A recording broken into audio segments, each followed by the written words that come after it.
Vous écoutez le grand débat, issu de l'épisode S1203 du podcast Faut pas pousser les ISO, diffusé le jeudi 26 mars 2026.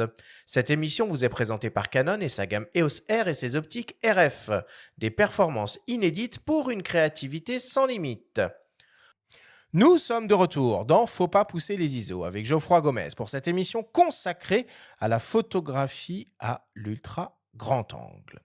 Alors, pour commencer, on va essayer de bien comprendre ce qu'est exactement un objectif ultra grand angle et quelles sont les contraintes auxquelles il faut s'attendre si on souhaite en utiliser. Première question légitime à se poser, Geoffroy, selon toi, à partir de quelle focale on quitte le royaume du grand angle pour rentrer dans celui de l'ultra grand angle? Je pense que c'est un truc qui est un peu, tout le monde c'est un truc qui est un peu, accepté par tout le monde. En tout cas, empiriquement, c'est en dessous de 24 millimètres en 24-36. On est d'accord. Ouais, C'est un peu c'est, comme ça, nous, qu'on fonctionne quand on ouais. fait nos guides optiques à la fin de l'année, d'ailleurs, qu'on raisonne, hein. C'est vrai que 24, c'est un petit peu la frontière.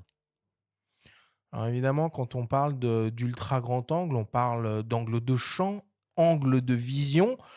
Pour vous donner un peu des repères, le traditionnel 50 millimètres offre un angle de champ de 47 degrés. Et dès qu'on tombe dans l'ultra grand angle, à partir du 24, donc, on obtient un 84 degrés, 94 degrés pour un 20 millimètres, 100 degrés pour un 18 millimètres et jusqu'à 114 degrés pour le 14 millimètres.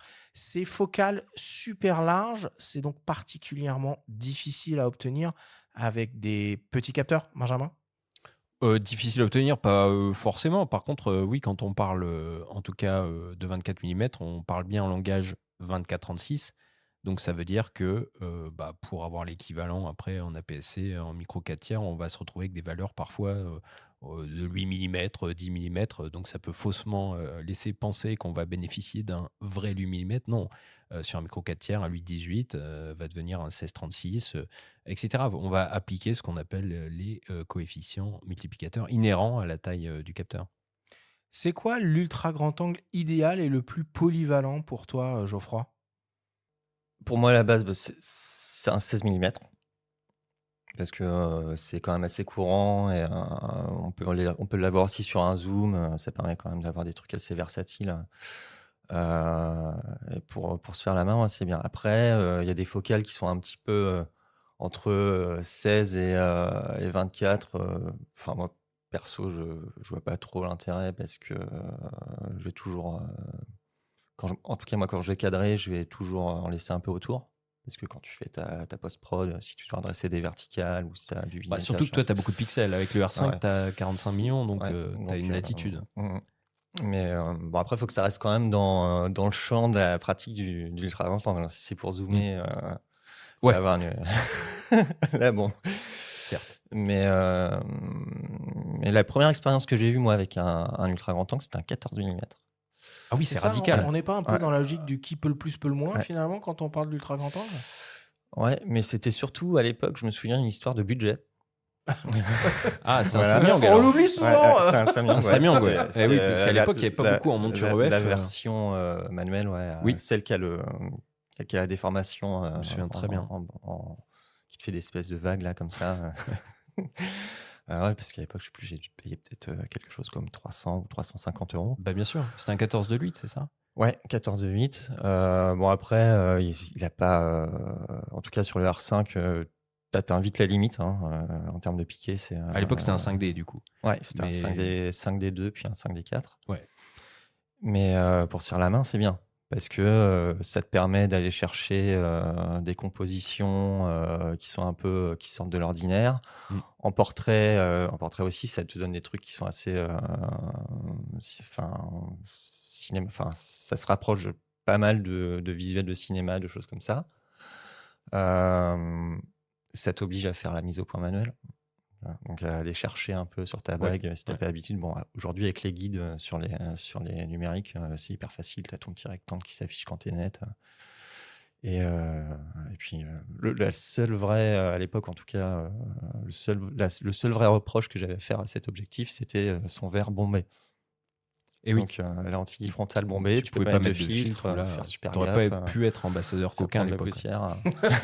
C'est Mais sûr. je crois qu'il y a une époque où ils fabriquaient justement un adaptateur pour ces Alors, 14 il en millimètres. existe aujourd'hui, par exemple, pour Mais, des optiques comme ça à lentille bombée. Il y a des adaptateurs chez Nissi, chez Coquin, pour des Sigma 14-24 ou des choses comme ça, oui, bien sûr.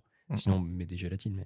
Mais c'est marrant. Oui, moi, j'avais commencé l'ultra grand angle avec un 17-40 chez Canon à l'époque sur un 5D aussi. F4. F4, absolument. J'adorais cette optique sérielle. C'était la trouvais l'alternative au fantastique. 16-35 de Oui. 8, plus abordable, Quand on va t'avais pas pas se les mentir. moyens, ouais, quand t'avais pas les moyens, tu t'achetais ça. J'ai trouvé que c'était une école formidable. Et par contre, je te rejoins assez sur ce que tu disais. Enfin, le zoom après 17-40, mais je crois que je regardais les données EXIF sous Lightroom à une époque et allez, 90% des images étaient à 17 mm. En fait, C'est toujours comme ça avec ce genre c'est de ça. zoom, tu te mets toujours au max, Si quoi. tu acquiers un ultra grand angle, après, il y a peut-être le virus de l'ultra grand angle, tu vas faire que des photos comme ça. Et du coup, tu poses la question de l'utilité de ce qui reste en termes de plage focale, quoi. Donc, c'est pertinent aussi, hein, d'ailleurs, chez Canon, d'avoir un 16 mm aujourd'hui f2.8 en monture RF, franchement, qui est tout petit, qui est pas très cher. Je pense que j'aurais été content si j'avais commencé la photo aujourd'hui d'avoir ça, hein. Moi, je me souviens, à l'époque du réflexe, il y avait une optique fabuleuse de Canon qui était sortie plutôt à la fin de l'ère du réflexe, alors que je ne dise pas de bêtises. Est-ce que 10-20 f4, c'est possible ça? Un ultra grand angle sans aucune Non, déformation. alors, C'était complètement non, barge, ce truc. t'es pas loin, c'était un 11 11-24. 24 11-24, c'est ça. sériel, absolument extraordinaire. Je pense que c'est le zoom ultra grand angle que j'ai pris le plus de Ouais. plaisir à utiliser. C'est C'était une merveille. exceptionnel. C'était Le une rendu merveille, est ce truc-là. fabuleux. D'ailleurs, c'est un caillou aujourd'hui sur le marché de l'occasion. Franchement, le greffer avec une bague sur un R5 ou autre, moi, je vote pour à 2000%. C'est une super idée. Celui-là, et je dirais juste, parce que là, on parle beaucoup de Canon, mais chez Nikon, par exemple, j'avais adoré aussi le 14-24 réflexe f2.8 sur un Nikon D850. Alors là, c'était pareil, c'était juste extraordinaire. Enfin, souvent, quand on touche à ce genre de cailloux comme ça, très très haut de gamme, c'est dur après, hein, Ouais, enfin, en tout cas, il y avait quand même des alternatives à ces optiques à l'époque du réflexe. On a évoqué le 14-24 f2.8 de chez Sigma. Chez Tamron, il y avait aussi un 15-30 f2.8 qui était leur version des trois dragons grand angle en f2.8 constant, qui était super bien et qui existait en monture EF, puisqu'à l'époque, Canon ouvrait sa monture Mmh. en monture EF et en monture Nikon F. Ouais, voulais ajouter il y a aussi Sigma en monture F qui faisait un 14 mm, si je dis pas de bêtises, un 4 ou un 8, qui est un gros caillou, hein, mais qui est très utilisé en astrophoto et qui est encore recherché. D'ailleurs, si quelqu'un Si quelqu'un en a un à vendre. ouais, ou- parce que c'est bah, oui, mais vu que je fais encore beaucoup d'astrophotos en monture EF avec les appareils défiltrés. En astro, ouais, il était très utilisé. Sur le marché de l'occasion, il se revend encore quasiment au prix du neuf, quoi. Ils sont allés encore plus loin en hybride. Hein. Sigma, ils ont fait un 14 mm f1.4 désormais. Alors, pas en monture RF, hein, comme l'a dit Arthur. La monture est pas ouverte, en monture E et monture L seulement, mais ça, c'est extraordinaire. Alors, on va parler un peu des contraintes d'usage de ce type d'objectif ultra grand angle, pardon. Et pour commencer, Geoffroy, il y a évidemment l'épineux sujet des distorsions. Alors, les distorsions, bon, c'est encore c'est rattrapable. Aujourd'hui, en post-prod, avec justement Lightroom DxO, on met des repères. Oui, puis il y a déjà les corrections quand même en interne aussi, hein, qui agissent un voilà, petit peu. alors, quand on fait de l'archi, c'est un peu plus compliqué. Il faut quand même essayer d'avoir... parce qu'on n'a pas tous un objectif ETS ou une chambre pour adresser les verticales tout de suite. Donc, il faut toujours avoir un petit peu de recul. Il faut toujours avoir un peu de matière en plus sur les bords parce qu'évidemment, quand on dresse, on perd Oui. une quantité non négligeable de l'image. Mais plus que la distorsion, c'est la distance du sujet pour moi qui est compliqué à gérer parce qu'évidemment, plus on va élargir, plus le champ va s'aplatir et tous les sujets qui sont dans l'image vont être minuscules. Donc il faut quand même La parfois. composition à ultra grand angle, c'est Mm. un gros sujet. Ouais, et puis savoir où tu postes, où tu places vraiment, parce que parfois la règle des tiers va pas être satisfaisante parce qu'on va se dire ah tiens je vais faire un ciel ou des nuages, la Voie lactée, peu importe, et puis en fait on trouve qu'il y a trop de sol, enfin Mais il y parfois a on l'angoisse complique du un peu. premier plan, hein, souvent. Quand on Ouais, débute, d'ailleurs, on ne sait pas ouais, forcément comment ajuster le cadrage. Parce que si on n'est pas ouais. assez près, bah, du coup, on se retrouve avec des éléments où peut-être, si on est sur un parvis, je ne sais pas, on veut photographier un bâtiment, le ciel et le parvis, mais s'il n'y a rien, il n'y a pas d'éléments au premier plan pour habiller la composition, on a une image un peu vide, quoi. Ouais, alors parfois il faut un peu se décaler ou se rapprocher du bâtiment. Si ton sujet c'est le bâtiment, avec de toute façon, comme tu es en grand angle, tu vas te mettre partout, tu as pas forcément besoin d'avoir un premier plan, voilà. Mais oui, il faut pas hésiter à se rapprocher, il faut pas hésiter à essayer différents cadrages, positions, tiltés ou pas, même pourquoi pas faire une photo, se rapprocher et faire un panoramique avec, juste 2-3 images, pas plus. Et mais ouais, c'est sympa c'est sympa à utiliser quand même. C'est assez, tout terrain, quoi. Bon, en tout cas, quand même, les distorsions, c'est une problématique qui est très caractéristique des ultra grands angles. Et généralement, plus on utilise une focale large, plus ces distorsions sont prononcées très rapidement. Je rentre pas trop dans les détails, mais en gros, les distorsions viennent du fait que finalement, le grossissement de l'objectif est pas constant sur toute la surface du capteur. Et dans le cas des ultra grands angles, on parle de distorsion en barillet. Alors, les constructeurs font tout ce qu'ils peuvent pour limiter via la formule optique, via les corrections embarquées, comme tu l'as précisé, Benjamin, pour limiter, voire supprimer complètement ce phénomène radicalement physique. Et c'est des choses aussi qui peuvent très bien se corriger en post-production. Et DxO s'est fait un peu une spécialité dans la matière. Il y a un constructeur chinois qui s'appelle Laowa, qui a une gamme d'ultra grand angle en focale fixe, des modèles à autofocus et des modèles à mise au point manuelle, estampillés 0D. Benjamin, est-ce que tu as déjà pu mettre la main sur ces objectifs-là? Est-ce que vraiment il y a zéro distorsion? Ah oui, alors j'ai mis la main sur des objectifs comme ça et j'ai pu constater effectivement que c'est complètement stupéfiant. Et je me rappelle aussi, avoir suivi Jean-Nicolas, notre camarade de Phototrend, photographiant, je crois, avec le 10 mm f2.8 et un hybride Nikon dans des métros munichois et être stupéfait en fait, hein, par le rendu. Et c'est vrai que ce qu'on voit à l'écran est tout simplement incroyable. Alors, il y a un gros boulot fait par la correction interne des boîtiers, hein, quand même, ça c'est certain. Mais oui, c'est tout à fait bluffant. Si on élargit un petit peu le champ de ces objectifs, donc on a les ultra grands angles, on va dire donc du 24 mm jusqu'au 14 mm. Et au-delà de ça, on peut tomber dans ce qu'on appelle les fisheye. C'est quoi la différence entre un ultra grand angle et un objectif de type fisheye? C'est surtout l'effet, là pour le coup le fisheye, c'est l'utilisation volontaire de la distorsion. C'est vraiment d'avoir des trucs un peu effets, Oui, puis effets d'un angle pharisés, de champ voilà, de 180 degrés minimum, ouais, quoi. ouais. On va dire ça. Alors moi Et avec 2 poissons. ouais, moi j'en utilise pas parce que c'est pas, ça fait pas partie de ma pratique. Après c'est très sympa, à Oui, jamais. utiliser. Même tu pourrais avoir ce petit pas de côté, tu vois, proposer une série un peu délirante en plus de ce que tu fais. Ouais, mais Non. non, pas envie. Non, mais après, c'est voilà, pas le temps, pas les finances, ça dépend. Il y a je peux trouver plein d'excuses, hein, mais c'est pas une pratique dans laquelle j'ai envie de me lancer parce qu'il faut quand même être bon. Et c'est pas un truc que je ferai tout le temps. Donc, Après, est-ce que c'est pas aussi qu'on se lasse très vite avec ce genre d'optique? C'est-à-dire qu'on a un fichier, on s'amuse.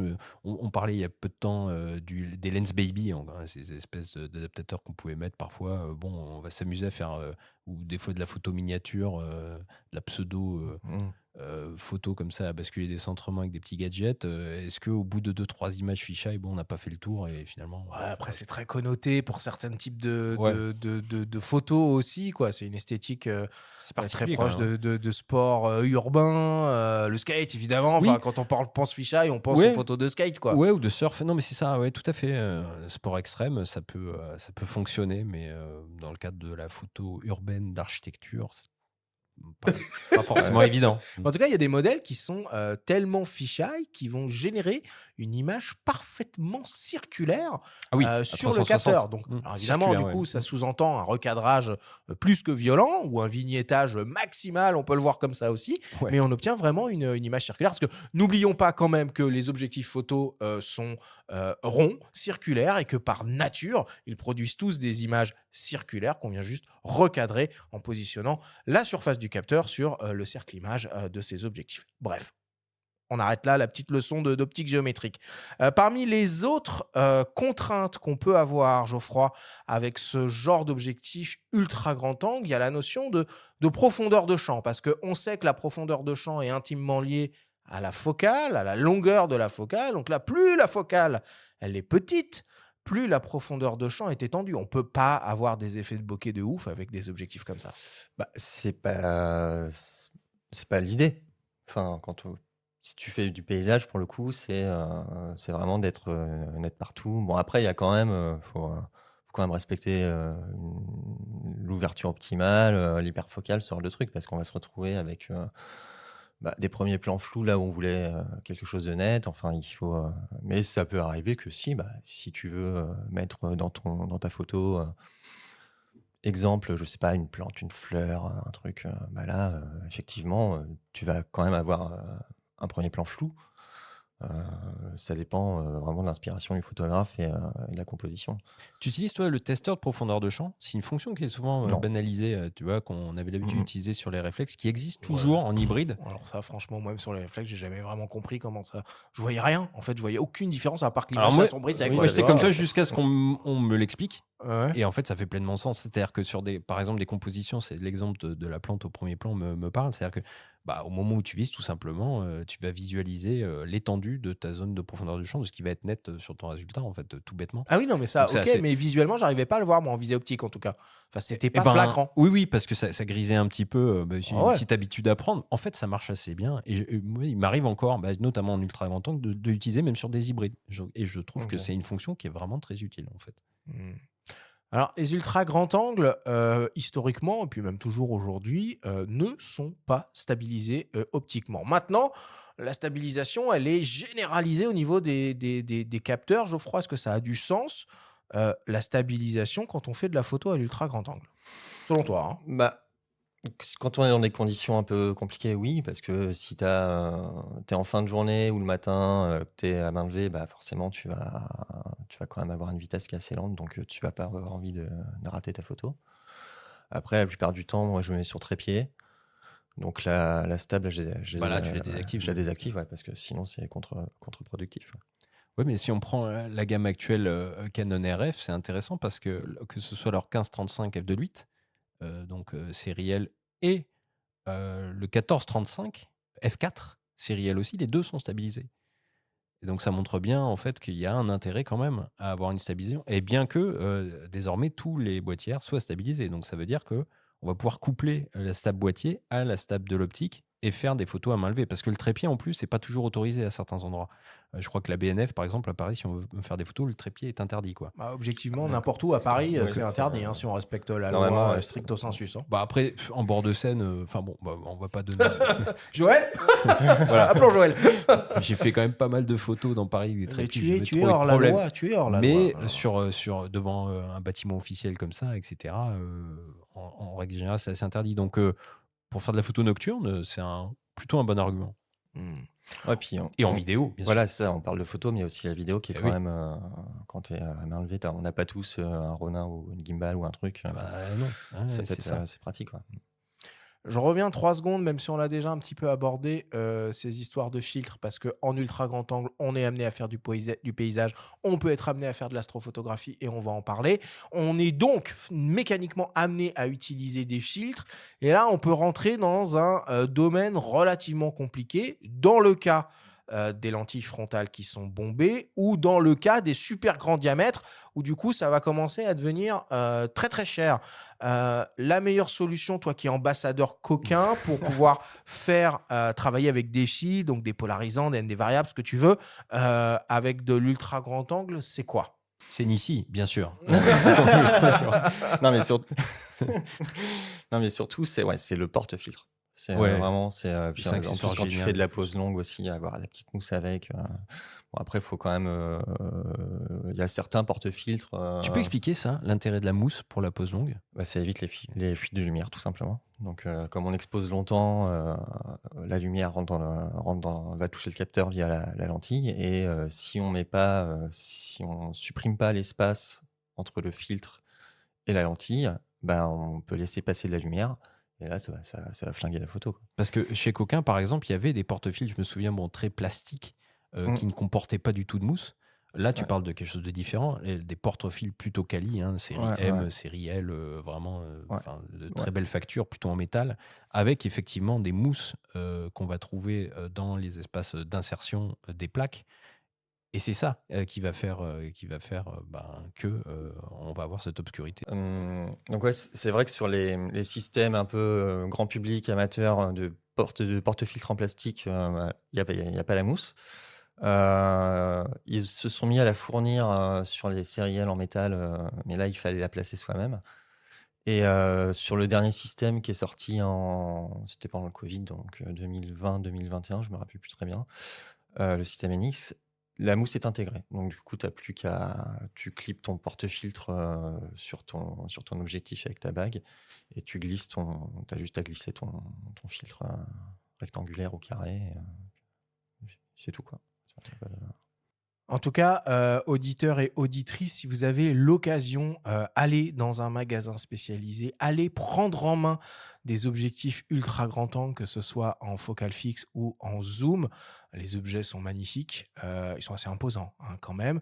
Les diamètres des lentilles frontales sont assez, vénères et puis quand il y a une belle lentille frontale bombée, bah, c'est juste magnifique et ça explique aussi pourquoi sur ces objectifs, le pare-soleil, généralement en corolle, est fixe et ça permet, d'une certaine façon, de manière très modeste, hein, de, prévenir les chocs et donc du coup de préserver un peu cette, lentille, frontale qui dépasse littéralement de l'objectif. Oui, alors là, et tu parles particulièrement de mastodontes à 2,8, hein, mais il existe aussi des modèles tout aussi ultra grand angle qui permettent de visser, hein, des filtres directement. Ouais, Donc, par exemple, chez Tamron, on peut citer le 17-28.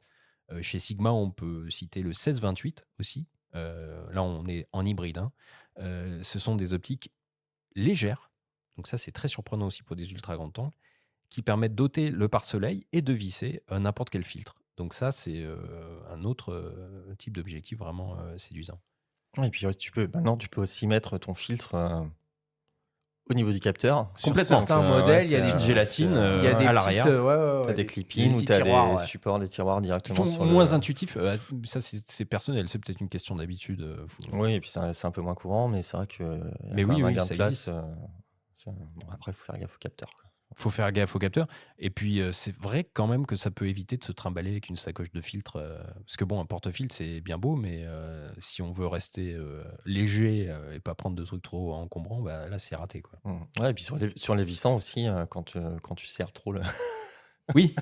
Ah oui, oui, oui. tu peux te retrouver à galérer, ouais, quand c'est mal vissé, quand tu le vises de travers, pardon, quand c'est mal vissé, que tu le vises de travers ou que tu serres trop, bah, Oui, là, ou tu que peux c'est mal vissé puis qu'il tombe. ouais, Enfin bon, ouais, bref, mais il y a des précautions à prendre. ouais, Non, mais il y a plein c'est vrai. plein Faut, d'anecdotes à raconter, faut ouais, être assez méticuleux quand même quand on manipule des ouais. filtres. Mm. Bon. Allez, on va maintenant s'intéresser à l'usage même de ces objectifs ultra grand angle. Contrairement à ce qu'on pourrait penser, ils sont assez nombreux et variés. Et il y a bien entendu donc le paysage, hein, qu'il soit de nature ou même urbain, l'astrophotographie, on l'a évoqué, l'architecture, on l'a évoqué, et d'une manière générale, bah, tout ce qui doit être photographié et restitué dans un espace confiné. On vous propose d'écouter le témoignage du photographe Rémi Flamand, spécialisé en spéléophotographie, qui a recours très régulièrement à l'ultra grand angle dans son travail. Donc moi, dans mon métier de photographe en milieu souterrain, je suis soumis au confinement.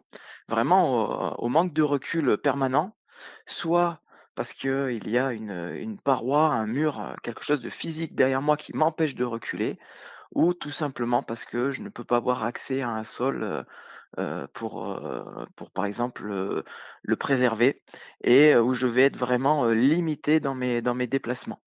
Et en milieu confiné, vu qu'on manque toujours de recul, le grand angle est vraiment l'optique que nous allons privilégier pour réaliser, les prises de vue en milieu souterrain, que ce soit des souterrains naturels ou anthropiques. Ce que je vais chercher dans une optique grand angle, c'est bah, déjà ça va être surtout sa qualité, vraiment sa résistance parce que sur le terrain, enfin sous le terrain, on est amené à avoir des conditions, de travaux qui sont réellement difficiles avec, une humidité, permanente. On travaille à saturation, hein, et très souvent, soumis à projection d'eau, voilà. En plus, on dans le sous-sol, on a la boue. Dès qu'on touche, dans nos déplacements, un sol, une paroi ou autre, on a tendance quand même à se salir les mains et c'est vrai que parfois, ben, c'est très difficile de ne pas salir l'appareil photo et l'objectif. Voilà. Moi, je travaille avec, le système, GF, les grands formats de GFX. Donc on a, depuis quelques années, un très bel objectif à zoom, le GF 20-35 que j'utilise, principalement, dans mon travail. Cette optique, elle est un relativement grand angle. Il y a plus grand angle, sur une autre gamme de produits, sur la gamme XF, avec le XF 8-16 millimètres, qui lui est vraiment un ultra grand angle au-delà de la vision humaine. Mais c'est une optique que je vais plus utiliser, parfois dans de la vidéo où vraiment je suis, bloqué et où vraiment je ne peux pas faire autrement. Mais mon optique de prédilection reste, sur la gamme, GF des GFX. Bon, le travail de Rémi est tout simplement fantastique. Et sachez d'ailleurs qu'on a réalisé une émission au coin du feu avec lui en saison 6, épisode 2, que nous vous conseillons vivement d'aller écouter. Bon, évidemment, la spéléophotographie, c'est un cas un peu à part. On va retomber sur des domaines un peu plus mainstream, comme on dit, et on va s'intéresser à l'exercice du paysage à l'ultra grand angle. Geoffroy, selon toi, quelle est la focale idéale pour faire du paysage et est-ce que c'est le même raisonnement quand on fait du paysage en nature que quand on fait du paysage urbain?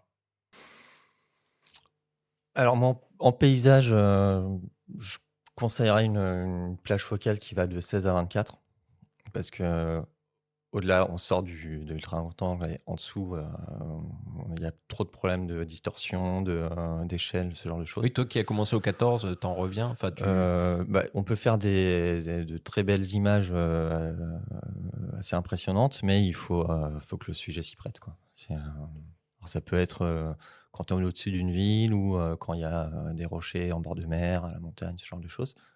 Mais pour une pratique, on va dire, classique du paysage, oui, ça va se situer entre 16-20 jusqu'à 24, ça dépend vraiment de l'étendue qu'on veut montrer, de la scène, si, c'est, un bâtiment au loin, des nuages qui passent, un ciel étoilé, ce genre de choses, voilà,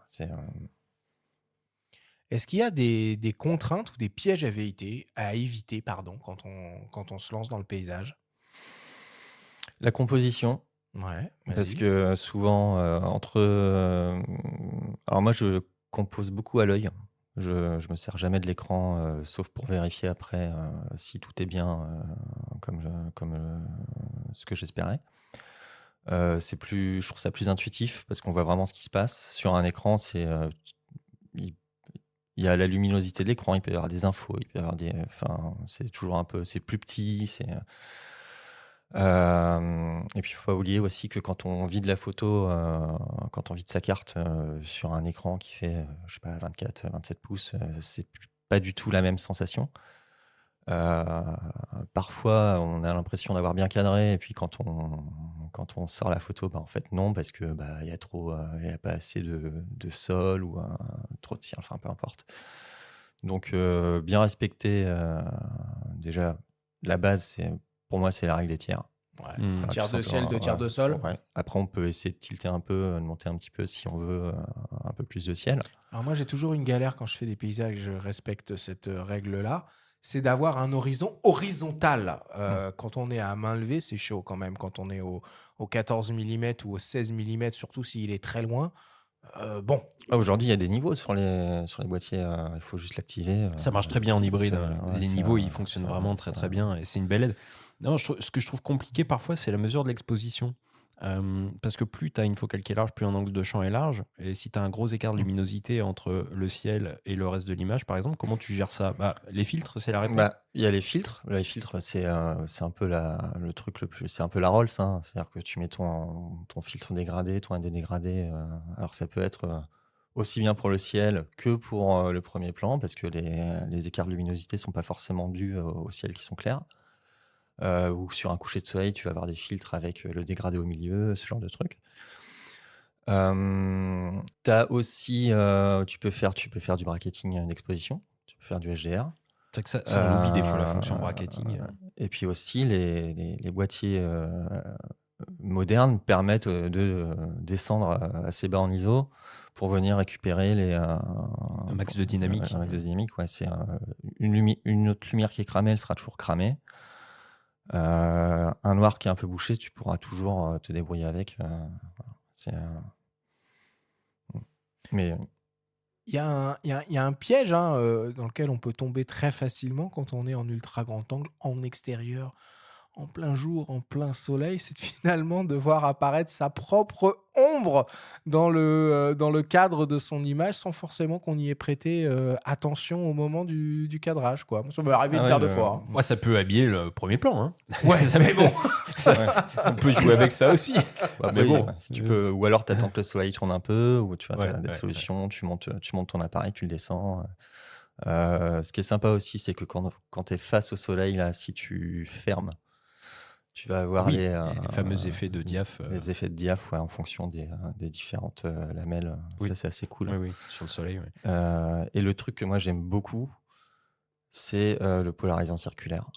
Voilà.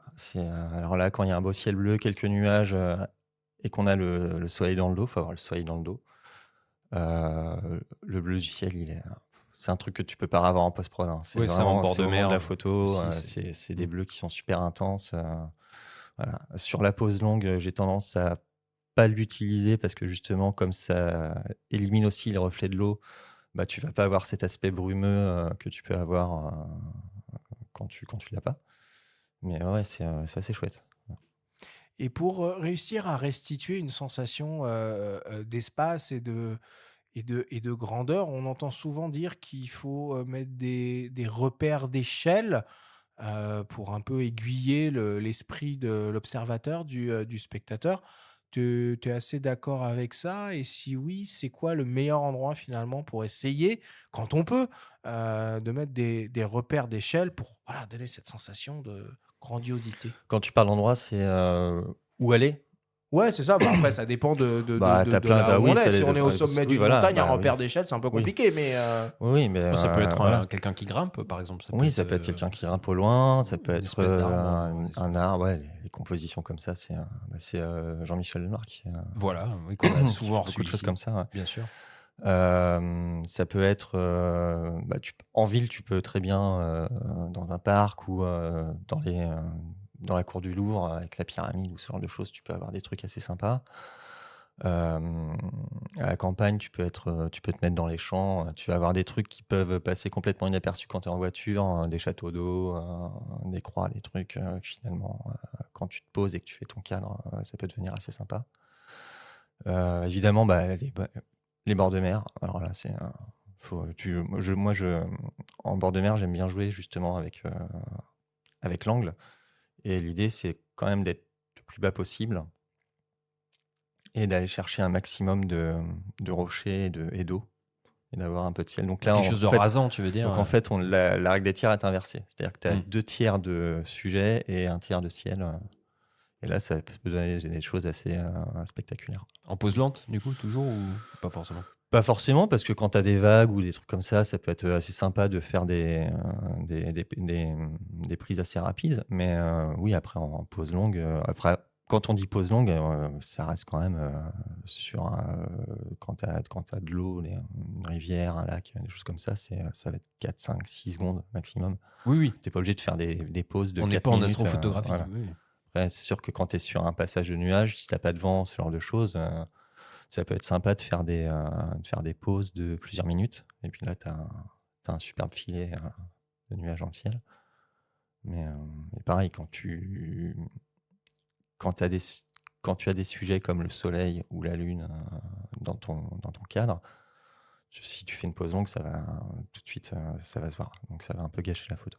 Bon, allons-y. Justement, dans l'astrophotographie, la photo du ciel de nuit, dans ce cadre de figure, selon toi, la focale et l'ouverture idéale. Parce qu'on voit justement des ultra grands angles extrêmement lumineux.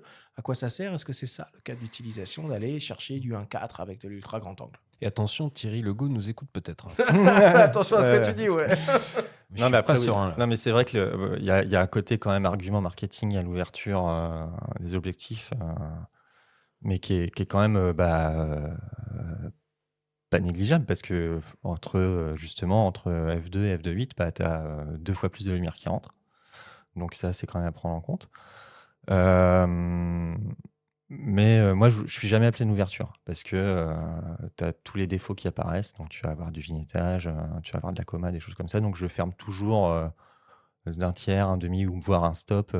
C'est ça, en fait, c'est cette souplesse-là que permet les grandes ouvertures. C'est-à-dire que à 2.8, bah, si tu as un objectif de 8, tu vas être obligé de fermer un peu. Donc, tu vas perdre encore de la lumière. Si tu es à un 4 ou un 8, bah, tu vas quand même récupérer pas mal de signal. Donc, c'est... Comment tu gères le point quand tu es de nuit avec une optique ultra grand angle? Et du coup, est-ce que c'est important pour toi d'avoir une bague de mise au point qui est une course qui se termine en fait pour retrouver l'infini facilement? Alors l'infini, moi j'ai jamais trouvé en bout de course, hein. Il y a toujours un petit peu avant, donc c'est toujours un peu compliqué et ça change selon l'objectif que tu utilises. Moi j'utilise souvent la simulation d'expo quand l'appareil le permet, donc ça te permet de faire des zooms quand même assez lointains et d'aller choper un lampadaire, une grosse étoile, un truc et de faire ton point manuellement. Sinon après il y a aussi des petits, il y a des petites loupes que tu peux mettre sur ton écran, ce genre de choses. Et je travaille principalement comme ça, ouais. C'est tout manuel, aller choper. Puis après, bah, s'il y a un doute, on fait une photo et puis on regarde, tout simplement. Ouais, c'est confort. Parfois, ça se joue à un tout petit millimètre de rien du tout. Voilà, puis il ne faut pas oublier aussi parfois qu'il y a un premier plan. Donc, encore une fois, respecter l'hyperfocale. Mais ce que je vais surtout regarder sur un objectif pour faire de l'astro, au-delà de son ouverture, ça va être s'il a un bon piqué, s'il n'y a pas trop de vignettage, s'il n'y a pas trop de coma, c'est-à-dire que sur les bords, on a les étoiles en fait vont devenir un peu triangulaires. On s'est tiré un peu, ouais. Et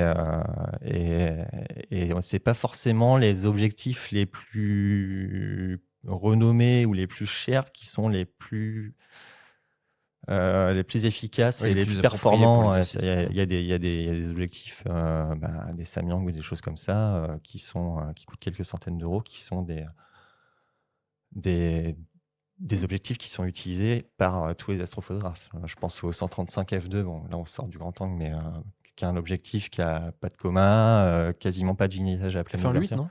F2? Et F2, ouais. F2, tout manuel. Qui a un champ vraiment plat, enfin et qui est bon. Après, pour faire le point 135, faut y aller, mais ce genre de choses là, ouais, c'est ce que je vais regarder principalement. Est-ce que tu peux donner 2 petits conseils rapides à nos auditeurs là, et auditrices, pardon, qui ont envie de se lancer là-dedans quand on fait de la photo de nuit du ciel? Il y a 2 écoles d'une certaine façon. Soit on veut figer le ciel, soit justement on veut jouer avec un peu de mouvement et les traînées des étoiles. Petite solution dans les 2 cas. Bah, ce qui est bien, c'est que de toute façon, pour faire ton Star Trail, tu peux le faire en faisant plein de photos. Alors, faut traduire Star pardon, Trail. C'est ton des filet traînées d'étoiles. d'étoiles. Les traînées d'étoiles circulaires, voilà, les photos circumpolaires. Là, il faut bien choper l'étoile polaire pour être bien au centre, pour avoir un beau cercle. Si on est assez limité, alors de toute façon, il faut un trépied, une télécommande.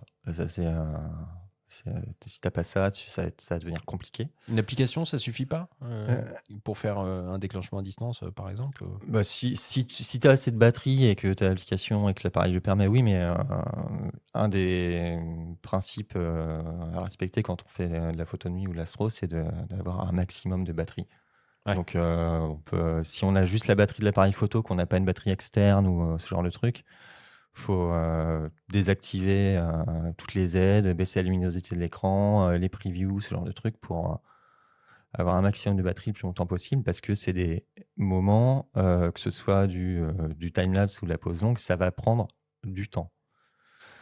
Donc, trépied, télécommande. Après, on peut avoir c'est là l'avantage d'avoir un objectif qui ouvre, c'est qu'on peut avoir des pauses longues, pas très longues. C'est-à-dire que comme il y a un ratio qui est la règle des 500 ou des 600, et puis il y a des applications aussi comme Photopills qui le calculent très bien en fonction des boîtiers et des objectifs.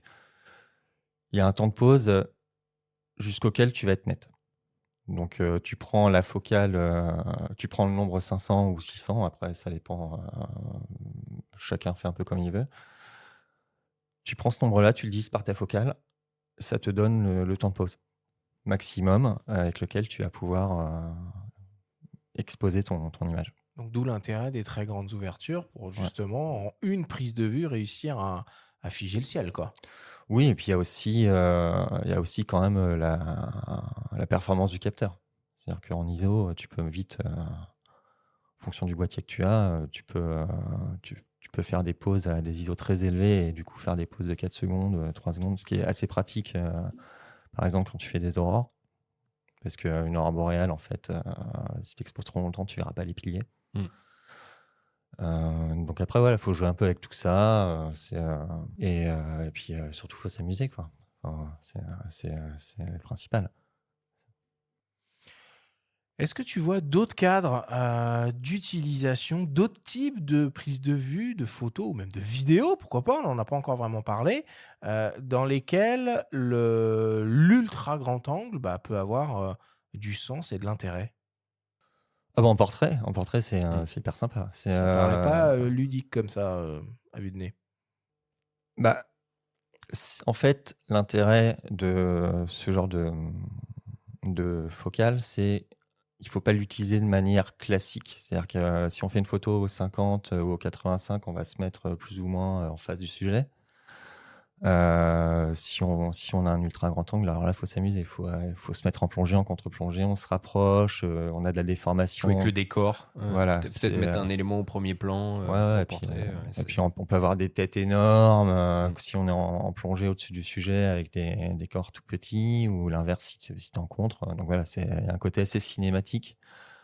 D'ailleurs, c'est beaucoup utilisé dans les clips, sur des pochettes d'albums, dans les films, sur les trucs. Il y a des films comme Matrix qui utilisent pas mal ça au moment du Dodge 10 quand elle shoot sur l'agent. Et puis ça crée un décalage. Il y a des films qui sont. Là, j'ai vu un film il y a pas longtemps. C'est Brûle le sang. Je crois qu'il est sur Canal, tourné complètement au grand angle. Ça crée une tension tout de suite. Enfin, t'es dans le truc. Oui, c'est ultra immersif. Tu as des plans séquences, t'es proche du sujet. Il faut pas hésiter à essayer, en fait. De toute façon, il faut pas hésiter à sortir de sa zone de confort, à essayer des trucs, se dire. Et du coup, à s'approcher du sujet. Mais comme tu le dis, à essayer vraiment à se mettre au sol, les contre-plongées, et trucs. Ça peut être sur des danseurs de hip-hop dans la rue, ça peut être des skaters, etc. D'aller vraiment au contact, parce que sinon, l'image n'a pas la même force quand même. Ouais, c'est ça. Il faut pas hésiter à remplir le capteur. Bon. Allez, pour terminer cette discussion, on va faire une sélection de produits dans les différentes montures du marché pour que vous ayez des options en tête si vous êtes intéressé et que vous souhaitez vous lancer dans cette aventure de l'ultra grand angle. On trouve sur le marché, chez les constructeurs natifs et compatibles, dans toutes les montures, des solutions aussi bien dans l'univers du zoom que des focales fixes. Canon, par exemple, a lancé il y a quelques semaines deux objectifs ultra grand angle en gamme professionnelle. On écoute Jackie Carré de Canon France nous les présenter. En début d'année, donc, on sort deux optiques ultra grand angle pour compléter le catalogue. D'un côté, on va avoir un fisheye, donc le RF 714 f2.8 3.5 fisheye STM. Donc là, on a un fisheye circulaire. Et de l'autre côté, on est sur un RF 14 f1.4, donc VCM, qui est rectilinéaire, donc une optique qui est parfaitement corrigée. Donc c'est deux approches du grand angle qui sont bien différentes. D'un côté, on a un fisheye, donc on va jouer sur les courbes, donc la distorsion elle est bien présente, et par contre on aura un angle de champ gigantesque, puisque on propose à 7 mm 190 degrés en circulaire. Donc c'est une image très spectaculaire qui se marie très bien avec parfois du sport extrême, des compléments de reportage, très bien par exemple sur le skateboard, des choses comme ça, où il y a beaucoup de courbes. Et à l'opposé, mais toujours en ultra grand angle, on a le 14 mm qui est une optique parfaitement corrigée, avec vraiment le meilleur de Canon au niveau de la technologie optique, puisque pour la première fois, par exemple, on a mis une lentille fluorite dans la formule. Donc vraiment quelque chose de très très pointu au niveau de la résolution sur le 14 mm avec une correction parfaite, alors que sur le 714, on est sur du fisheye, et donc là, la distorsion est bien présente, mais c'est deux philosophies, deux approches qui sont bien différentes pour faire de la photo à l'ultra grand angle. Mais en ultra grand angle, c'est quand même des formules optiques qui sont très particulières, très complexes à mettre en place. Et donc là, on va être sur du très grand angle, mais de l'ultra grand angle fisheye, on l'a pas sur la série grand public. Même si ce 714, au vu des caractéristiques et de la formule utilisée, bon, il est à 1 799 € pour l'instant. C'est pour moi un prix tout à fait correct par rapport aux caractéristiques qu'il propose. Mais après, si on veut vraiment de l'ultra grand angle en grand public, c'est la focale fixe de 16 mm qui est le plus abordable. Et puis après, sur les RFS, on a un petit 10-18 qui correspond à un 16 mm également, qui est très accessible pour ceux qui sont sur des capteurs APS-C. Bon, évidemment, encore une fois, deux optiques d'exception que Canon a annoncé en début d'année sur cet univers de l'ultra grand angle. Geoffroy, pour débuter, ok, on va vers du zoom, on va vers de la focale fixe. Est-ce qu'il y a une focale cible à rechercher finalement pour se lancer là-dedans? Moi, je conseillerais ce que j'ai fait au départ, en 24-36, c'est-à-dire si c'est possible, de partir plutôt sur un zoom comme ça permet un peu de découvrir, les différentes Un peu de utilisations. polyvalence, ouais. Ouais, un peu de polyvalence. Parce que la focale fixe, c'est vraiment, quand on a envie de faire un truc, qu'on a une patte et qu'on veut faire que ça, et puis c'est pas le même prix. Et puis voilà, surtout, faut pas hésiter. Faut pas hésiter à. Moi, s'il y a un truc que j'ai appris, c'est que le meilleur appareil photo qu'on puisse avoir, c'est celui qu'on a entre les mains. Voilà. Donc, Oui, sous-entendu qu'on utilise, quoi. ouais, c'est pas l'appareil qui va faire le photographe, quoi. C'est Ah oui, oui. donc, et oui, il faut pas hésiter à sortir de sa zone de confort. Faut pas hésiter effectivement à aller essayer du matériel, à s'en faire prêter, aller sur les salons, se documenter, internet, les magazines, les podcasts. Voilà, il faut vraiment, faut être curieux, tout simplement. Je veux dire, débuter, oui, mais avec l'idée qu'on va faire quelque chose. Ouais, j'aurais mis un petit bémol, moi, par rapport à ce que tu dis, par rapport au zoom. J'aurais recommandé la focale fixe que je citais tout à l'heure, le petit 16 mm f2.8 chez Canon. Mais pourquoi? Parce qu'il est pas cher du tout et parce qu'il est tout petit. Et qu'en complément d'un zoom qu'on va utiliser plus traditionnellement, qui peut être de type 24-105 ou qui peut être de type transstandard, on va dire, avoir ce petit complément, des fois, peut faire tenter des choses à moindre coût, Mmh. à moindre encombrement. Et puis on découvre l'art de zoomer avec les pieds, qui fait partie de la photo aussi. À chercher le cadre, c'est une belle Ouais. école, la focale fixe. C'est une monture RF C'est une monture RF, oui, oui. Et qui est vraiment toute petite. Et je trouve pour le coup que ce genre d'objectif, si on n'est pas sûr, ou si on veut s'y frotter, mais qu'on on veut pas non plus s'encombrer d'un autre zoom, c'est l'optique qu'on va mettre dans son sac qui prend pas Mhm. beaucoup plus de place et qui peut Ouais. permettre de temps en temps de jouer un petit peu Ouais, avec comme ça, l'ultra grand ou les angle. pancakes, les trucs, Oui, c'est ça. ça c'est Ouais. cool. Oui, mais après, bon, moi, ça, je le fais parfois. C'est-à-dire que je prends mon sac et je m'impose une focale. Tu vois, je prends qu'un objectif, je dis, bon, bah là, en plus, ça permet d'avoir moins de poids sur le dos. C'est de me dire, bah, aujourd'hui, tiens, là, je vais me promener, je prends que le 50 ou je prends que le 28, etc. Et puis aussi, il y a encore pas mal sur les montures EF, parce qu'il ne faut pas oublier qu'il y a une bague d'adaptation chez Canon qui permet de mettre des objectifs EF sur Dont le les 11-24 ouais, qu'on a cité tout à et l'heure, qui est qui est génial. très efficace. Hein. Franchement, les photos sont très qualitatives. Il y a un parc de l'occasion, si on veut s'équiper aussi à moindre coût, qui est assez large et qui permet de tomber sur des pépites. Hein. Et c'est valable chez Nikon aussi. Ouais. Et ça permet pour le coup d'acheter par exemple des optiques à bascule et décentrement en EF ou en monture F chez Nikon qui n'existent pas encore, qui ne sont pas assez répandus en hybride au sein de ces deux marques-là. Bon, en tout cas, sur les objectifs actuels, Benjamin, on va faire un peu de name dropping pour donner quelques références à nos auditeurs et auditrices. Bon, chez Canon, il y a un choix de ouf. Évidemment, dans le domaine du zoom que tu recommandes éventuellement pour débuter. Bon, bah voilà, il y a le 15-35 mm f2.8, hein, le plus grand des trois dragons. Il y a un incroyable 10-20 mm f4 en série L.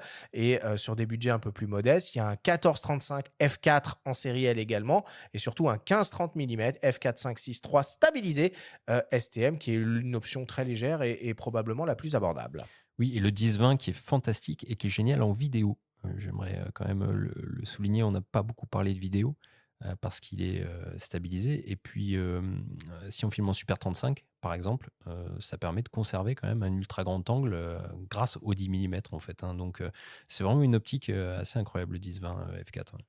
Est-ce que tu aurais des petites recommandations ou des références à nous donner, Benjamin, chez Sony, en monture native? Chez Sony, oui. Alors, il y en a aussi pas mal et c'est normal. Et ils sont même à la seconde génération puisqu'ils sont les pionniers hein, en matière d'hybride 24-36 notamment. La Rolls, c'est un peu le 1635 f2.8 G Master 2. De toute façon, tous les G Master 2 chez Sony sont exceptionnels de par la qualité d'image, le piqué et le ratio encombrement-poids. Et puis, je citerai aussi le 14 mm f1.8 G Master, alors lui qui est absolument dingue. C'est vraiment un objectif extraordinaire en termes de piqué. Et puis sinon, il y a le 12-24 f2.8 GM avec deux groupes différents de moteurs autofocus. Alors là, qui est pareil, si on aime la photographie à l'ultra grand angle, on peut foncer là, les yeux fermés, avoir que Faut avoir un celle-là petit budget quand même. Hein. jusqu'au restant de sa vie. C'est pour ça qu'on va y mettre un PEL, mais par contre, c'est fabuleux. Quoi. Chez Nikon, on peut évoquer donc le 14-24 mm f2.8 en série S, hein, donc le modèle professionnel. Il y a un modèle un peu moins lumineux, un peu moins cher aussi, évidemment, un 14-30 f4 en série S qui est mon chouchou, également. Ouais, qui est mon Voilà. chouchou. Alors, il faut préciser quand même là-dessus qu'il y a un petit truc, c'est qu'il est rétractable. C'est-à-dire que pour pouvoir l'utiliser, il va falloir enclencher. Il va falloir le positionner à la focale 14, puisqu'en position refermée, il ne sera pas utilisable. Donc, si vous déclenchez votre appareil, pensez tout de suite à tourner la bague de zooming. Sinon, vous ne pourrez pas prendre la photo, ce qui peut faire rater de précieuses secondes et ce qui serait dommage. Néanmoins, en termes de qualité optique et de compacité, c'est un objectif absolument extraordinaire. Notez quand même que par rapport au game Canon et comme chez Sony, il n'y a pas de stabilisation sur les grands angles. Et il a l'avantage de fonctionner avec des filtres circulaires. Complètement. Ce qui n'est pas du tout négligeable dans une approche économique maîtrisée. Il y a un 17-28 f2.8 chez Nikon aussi avec un très bon rapport qualité-prix. Chez Fujifilm, Benjamin, qu'est-ce qu'on peut retrouver? Chez Fuji, il y a Rémi en a parlé tout à l'heure. Hein, en gamme XF, donc en APS-C, il y a l'extraordinaire et néanmoins pas moins encombrant 8-16 mm f2.8 WR. Alors lui, c'est un caillou absolument fabuleux, mais c'est pas le plus léger. Moi, j'ai une préférence pour le 10-24 f4R. Alors la version OIS WR, parce qu'il y a deux versions. Ça, c'est la plus récente qui ouvre à f4, donc très très bien. Et puis du côté des focales fixes, on en a aussi. On citera le petit 8 mm f3.5 qui est arrivé il n'y a pas longtemps, WR aussi, qui permet de faire vraiment des rendus très marqués, très ultra grand angle, sans trop s'encombrer. Chez Sigma, maintenant, bon là, c'est un peu le royaume de l'ultra grand angle. Il y a deux grandes gammes chez Sigma. Ah, c'est Vous fourni, hein. avez une gamme plein format qui est déclinée en monture Sony E et en monture L, et une gamme très développée en APS-C qui est proposée dans quasiment toutes les montures du marché, y compris Canon, et dans laquelle on va pouvoir retrouver, par exemple, un 10-18 mm f2.8 constant DCDN en gamme Contemporary qui couvre le format APS-C. En full frame, 14 mm f1.4, 17 mm f4, 20 mm f1.4 et les classiques 14-24 f2.8 et 16-28 f2.8 constant, un petit peu plus abordable. Oui, le 10-18, c'est vraiment une optique extraordinaire quand on a un boîtier APS-C.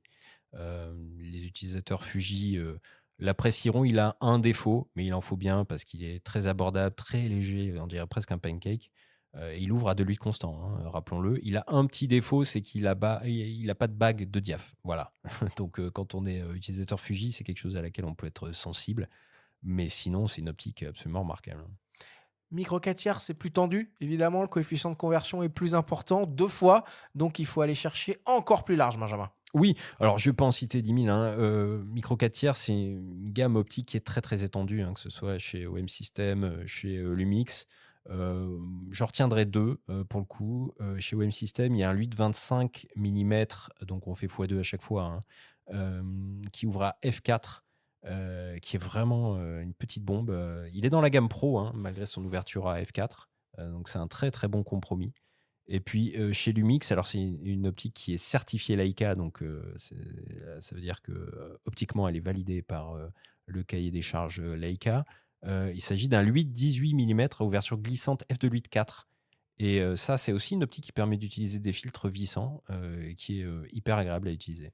Bon, puis évidemment, au-delà de toutes ces références, vous allez trouver plein de choses, plein d'opportunités chez des constructeurs compatibles, pas forcément toujours en autofocus, mais à minima en mise au point manuel, notamment chez Laowa avec leur gamme 02. Bon, on va conclure cette discussion sur l'ultra grand angle sur ces mots. Merci beaucoup Geoffroy, et on attaque tout de suite le débrief.